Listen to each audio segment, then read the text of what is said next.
Le récit qui suit, relatant une véritable attaque d'ours, est parmi les plus terrifiantes survenues en Amérique, où un homme a vu son visage gravement mutilé par un ours. N'oubliez pas d'aimer et de vous abonner.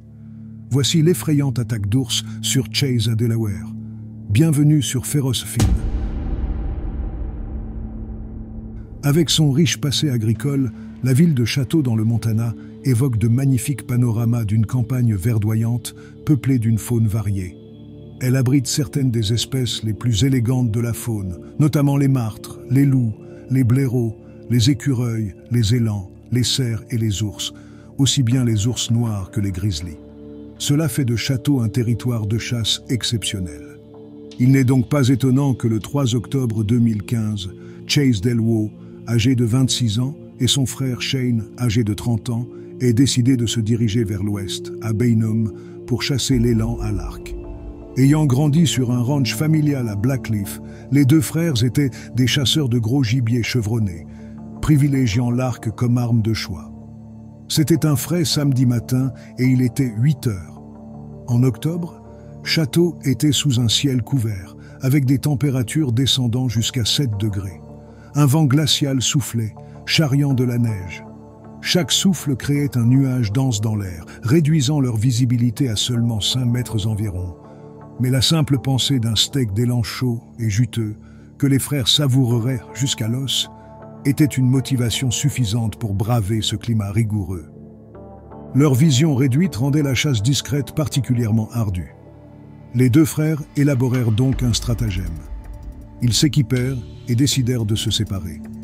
Shane, le frère aîné, choisit de grimper sur une colline pour attendre, tandis que Chase devait diriger le troupeau d'élan vers un lit de rivière.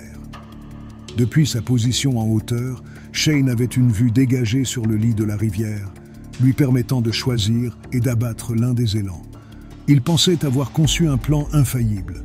En suivant le lit de la rivière, le ciel, jusqu'alors couvert, s'éclaircit soudainement, laissant place à une averse qui tombait en une mélodie rythmée.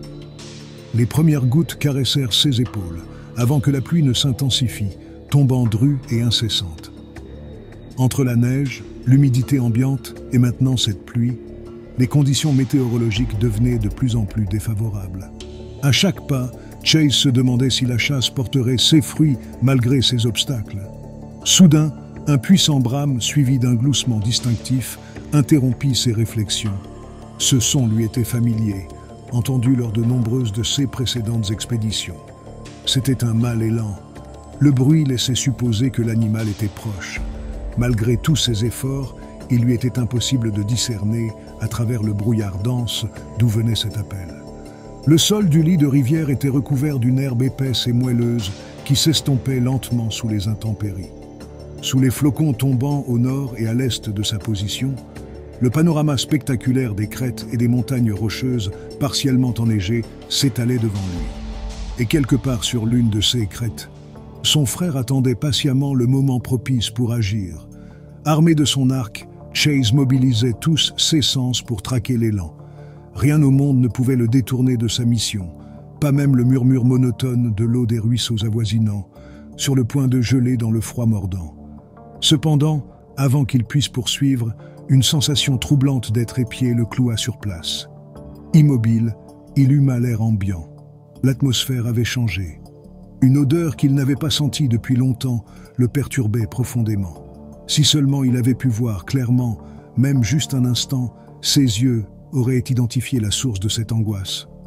Il se redressa, recula de 3 pas, comme s'il s'apprêtait à s'asseoir à la manière d'un chien dressé, arc en main, prêt à décocher une flèche. Mais avant qu'il en ait eu l'occasion, l'ours bondit, l'attaquant comme s'il avait attendu ce moment toute sa vie. L'impact le projeta au sol, avec une force brutale. Debout sur ses pattes arrière, le grizzly dominait n'importe quel homme de sa stature imposante. Ses pattes s'enfoncèrent dans le sol boueux et humide, tandis que son épais pelage brun brillait. Il semblait que l'ours portait avec lui les secrets de la nature.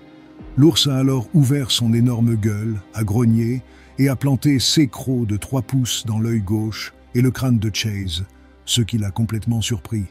Comme c'est souvent le cas dans la nature, le chasseur devient parfois lui-même une proie.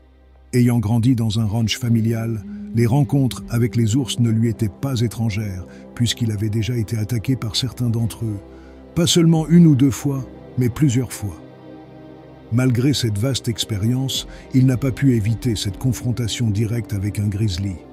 Si le temps avait été un peu plus clément, Chase aurait pu voir l'ours de loin et l'éviter.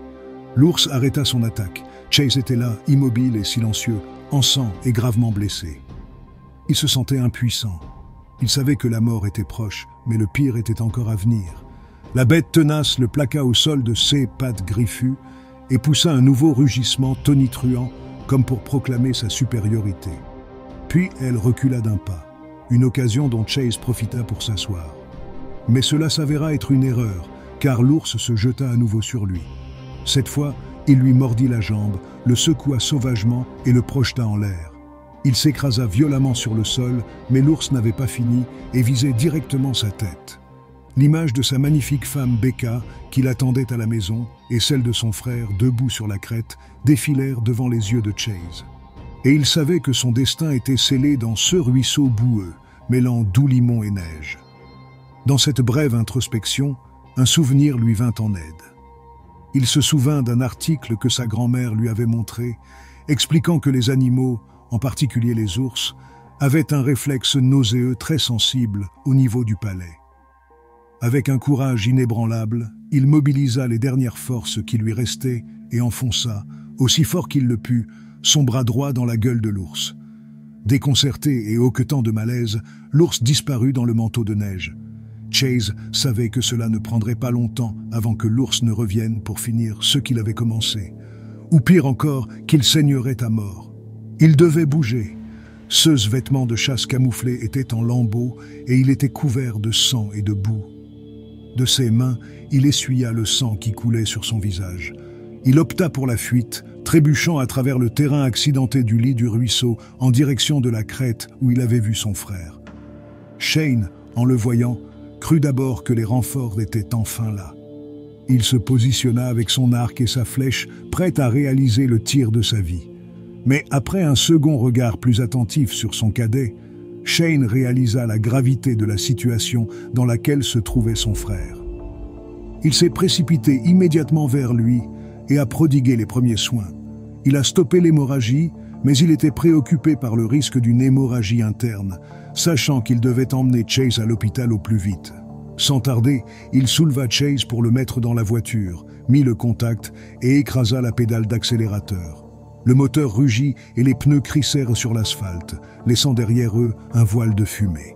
L'air était imprégné d'une odeur de diesel brûlé et de caoutchouc. En l'espace de quelques instants, le compteur affichait plus de 160 km/h.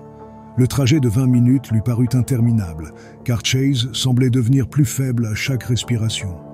Heureusement, la route était presque déserte et ils aperçurent bientôt un grand panneau bleu et blanc indiquant un hôpital. Ils étaient désormais dans le service des urgences du bénéfice Tipton Medical Center à Kyoto. Par chance, ils arrivèrent juste à temps pour que Chase soit sauvé après une opération de 5 heures. Son visage était constellé de centaines de points de suture. Lorsqu'on lui demanda un conseil pour les chasseurs en herbe, il répondit qu'il ne fallait jamais chasser seul. Et il avait raison. N'allez jamais chasser seul par temps pluvieux ou brumeux. Efforcez-vous autant que possible de vivre en harmonie avec la nature. Si vous la respectez, elle vous le rendra toujours. Sinon, vous pourriez rencontrer votre destin.